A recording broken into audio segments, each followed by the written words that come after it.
This is Sam Abuya from the Youth and Communication Departments of PROCMURA. PROCMURA in full is the Program for Christian-Muslim Relations in Africa, a pan-African Christian organization working in more than 20 African countries. Now, I want you to picture this. A world where people of different faith backgrounds, particularly the young people, work together and interact freely, free of any misconceptions and stereotypes, for sustainable peace and development. That would be a great world, right? But that is an ideal world. Fact is, the situation on the ground, particularly across Africa, is a sharp contrast to that. When we look at issues to do with conflicts in Africa today, a lot of it has many other factors or causes that are responsible for this conflict. But most of the times, the conflict is being given religious colorings because the African continent is a religious continent. The youth in particular is a generation at risk, vulnerable to radicalization, manipulation, and divisions rooted in religion and politics, among other things. But PROCMURA is slowly but surely changing this narrative. Over the years and more lately, PROCMURA has focused on youth, and we look at youth because youth are vulnerable and easily manipulated to promote different issues, mainly from the economic, social point of view. So as PROCMURA, we try to, using this promotion of peace and peaceful coexistence, where we have a lot of intolerance in our communities and also in learning institutions, we try to empower the youth so that we can weaken these forces of promoting intolerance in our communities. There is too much radicalization of young people and misuse of religion across board, not just between Christian, Muslim, but even within those faith, like Christian. There's so much that is happening that we need to address through our young people. Kule chini unapata Muislamu haizi akaongea na Mkristo, ama Mkristo akutana na Muislamu pale hataki kumzungumzia labda. Vile vile kule mashinani unapata vijana labda wakienda kwenye kazi mbalimbali, ukipata ni Muislamu yuko pale anasema mimi sitaki. Kuna baadhi ya mama ambao kwamba labda watu tumekuwa nayo ule nje ambao kwamba ni misconceptions dhidi ya Uislamu labda na Ukristo. Kuna baadhi ya watu walikuwa na itikadi ambazo kwamba ni tofauti. If these perceptions are put aside and we focus on peace and reconciliation to correct the matters that have been bringing conflict between Muslim and Christians, then we will have a better nation and thus a better continent. There's a lot that people don't know about other faiths, and that is why they are quick to judge, and that's why they are quick to dismiss them. But if we take a minute and just understand what the others are doing, where they come from, we can be able to coexist peacefully.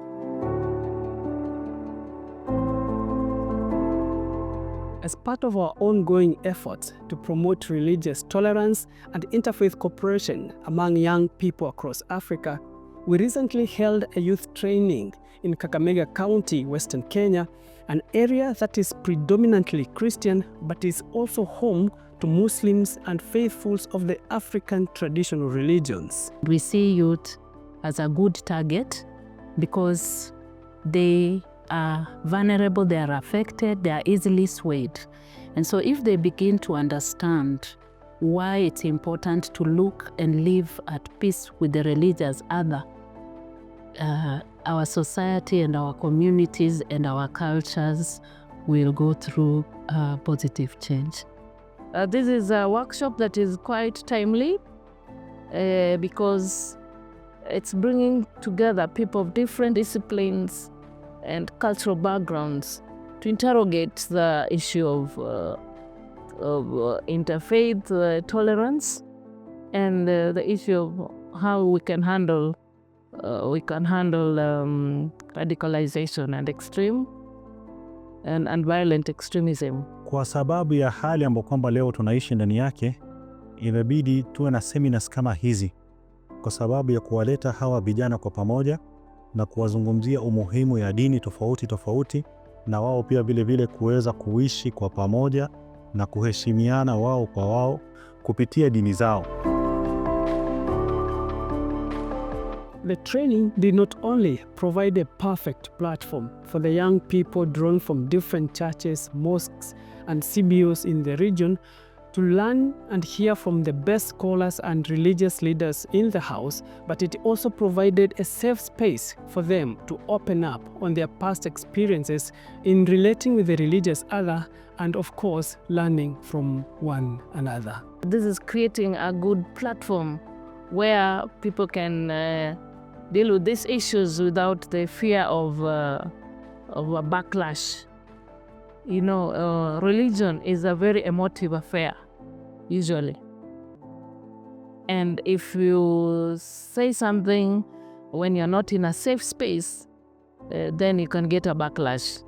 Procmura has created not only a safe space, but an inclusive space that allows diversity of voices to come to life in addressing one issue which is bedeviling society today. Procmura is God-sent.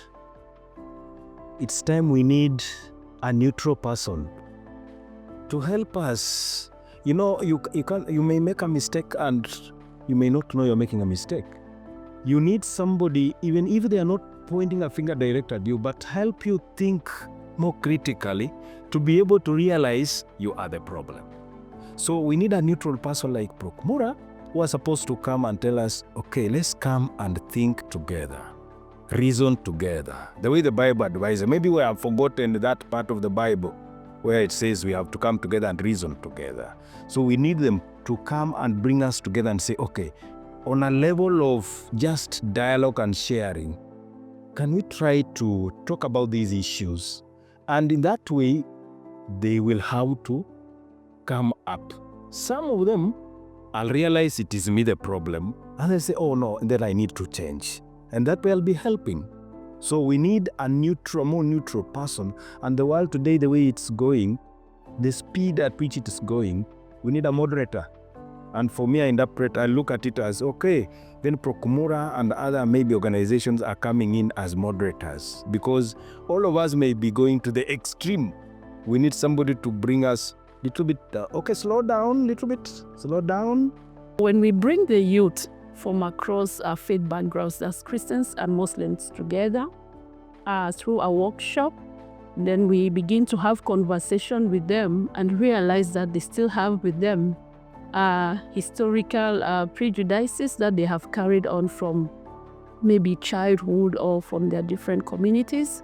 This speaks to us that Procmura, we have an assignment to ensure that these youths get to understand each other.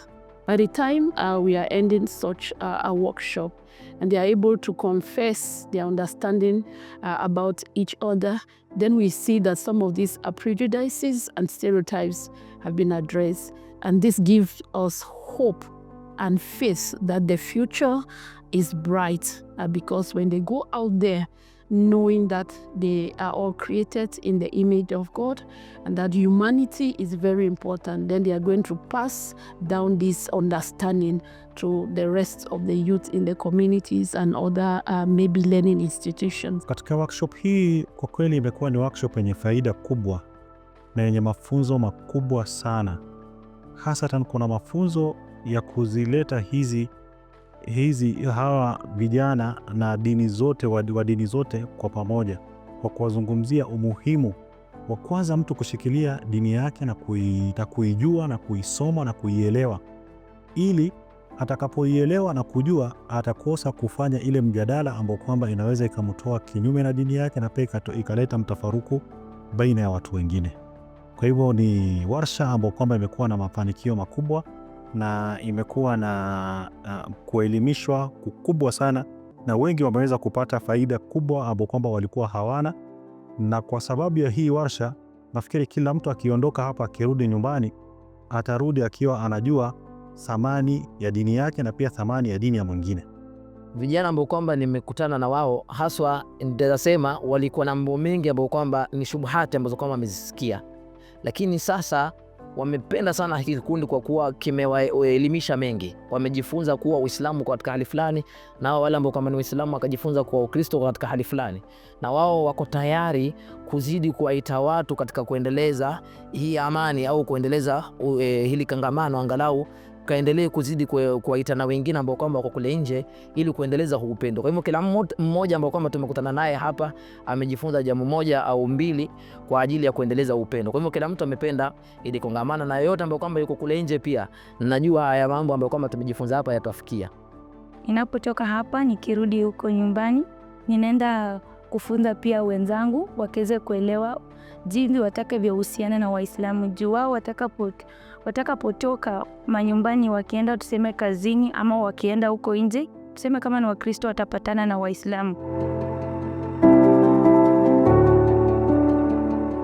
For the youths to be able to understand each other and live in peace with one another, we need the religious leaders to also educate the youth from their religious point of view, therefore using the Bible and the Quran to teach them about respecting or living in peace with the religious scholars. So religious leaders are very important when it comes to building a relationship or encouraging peaceful coexistence among Christians and Muslims. What is so important to this is that if the young people would understand their own faith first, and they know how to engage, and they know the loopholes where people can use to manipulate them into radicalization or political advantages, then I think we are doing the right thing to help them know themselves amidst their own predicaments, where we are having a country that is struggling economically, faith that is diversifying so fast, the teachings are coming left, right, and center.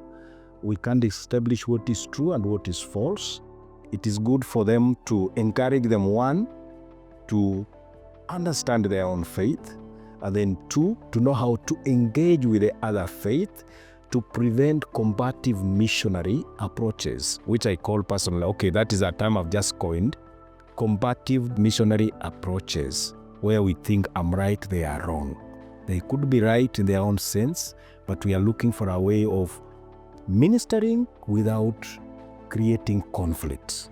Procmura had a well-planned program of running the workshop, well-selected facilitators with great knowledge to impart and instill the correct information in the participants.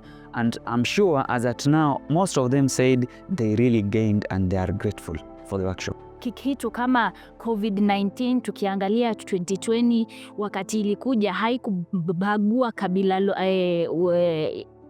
shirika lolote la Kikristo la kikanisa, ilichukua kila mmoja, awe Muislamu awe Mkristo, ilipita nayo. Haya, tukiangalia hata sisi wenyewe kule nyumbani wakati wa either famine kama imekuja ama tuko na floods kule nyumbani, haibagui ikisema huyu ni Mkristo, huyu ni Muislamu, either ichukue Muislamu iache Mkristo. Hapana, nimejifunza sisi wote tu sawa. And tukiangalia wakati wa core values zile ambazo tunajifunza kanisani kwetu kama sisi wa Kristo, nimejifunza ya kwamba hata Waislamu zile core values ambazo wanajifunza ni sawa na sisi za Wakristo. Manake wanajifunza upendo, wanajifunza forgiveness, wanajifunza generosity, of which yote inapatikana katika Quran na hupatikana hata katika Biblia. Now, when you look at the approaches that we use in order to inculcate this spirit of peaceful coexistence and understanding among Christian and Muslim youth, we have a workshop where we look at very important aspects when it comes to both religions. And most importantly, we have diapraxis activities, which gear to bring them together for them to practically engage in activities that will speak understanding and mutual trust and respect without even talking anything or discussing anything in regards to a religion. These practical activities and team building activities therefore create that space and avenue for them to understand each other beyond the identity of religion, but understanding each other as humanity and human beings. So the team building activities, which we call the diapraxis activities, are very important.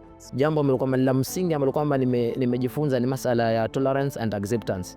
Ni jambo ambalo kwamba kikweli kwa mtu wa kawaida si rahisi kuwa nayo. Lazima una elimu, kwa sababu bila elimu hauwezi ukaelewa namna gani ya kuendeza haya mambo. Na mimi najua wengi ambao kama tumejifunza na wao wamepata hiyo virtue, kwa sababu si rahisi mtu kutolerate tu kitu ambacho kwamba hauendani nacho.